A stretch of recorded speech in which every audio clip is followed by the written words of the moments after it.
Hey everybody, it's Maggie from Personal Euphoria with today's plank story.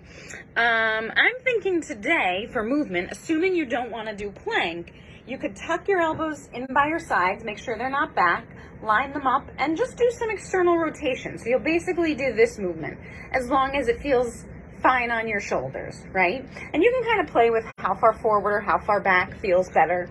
It shouldn't hurt, but we all need to get a little more open right here, so that will work that. All right, let's get the clock now. So this is a slightly older story, but I forgot to give it to you on Facebook Live. So it's from a couple weeks ago. But when Matt and I went to Aruba, we signed up for a kite surfing lesson. It's something I've been interested in trying for a while. And the instructor who was driving us to the place worked for the facility but wasn't going to be our instructor. We get in the car and he's like, oh, kite surfing lessons, your first kite surfing lessons, no fun. You don't even get to get on the board. It's like, no, it's all technical. And he's really kind of like making it seem awful. I'm like, oh, what did we sign up for? I have to say I disagreed. Like, if you put me in a scenario where I have to learn to move and interact with another object, I'm going to be fascinated with the process. So I enjoyed it. But you don't get on the board. You really do have to learn some basic skills.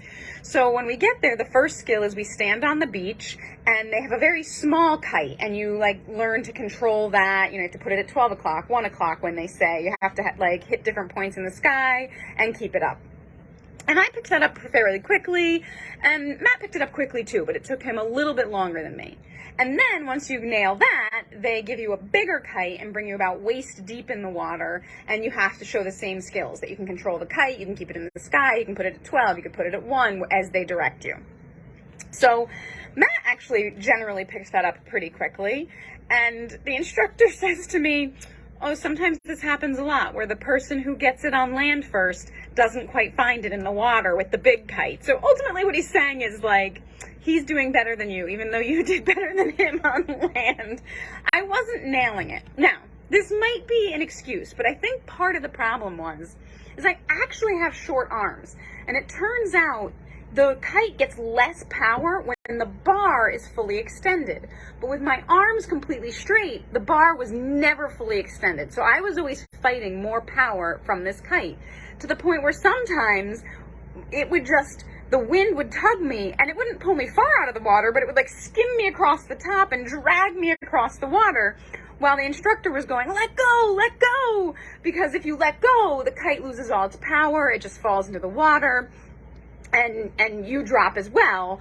But your instinct when something pulls you is to actually pull back and resist it. So every time it pulled me, I would react and it would just pull me faster and quicker. Now, one problem with this was it was actually kind of fun to get tugged across the water. So not a huge motivator to do better. However, what was a motivator was at one point, I don't know if the tide went out or we wound up somewhere different, but there was a sandbar. And I thought, ooh, if I get pulled out, I'm not getting dragged across the water here. I'm getting dragged across a sandbar. So that did motivate me to do better. And I do feel like at the very end of the lesson, I was figuring out the kite. And when you figured it out, your whole body felt it. You felt really in sync with the kite. I don't know that I'd have it right away. If I went back again, it might take another lesson. But they said that usually by your third lesson, you can get on a board. So I would be interested. I thought it was fun enough. I'd still like to continue trying kite surfing. So that was a long 3-minute, 15-second plank.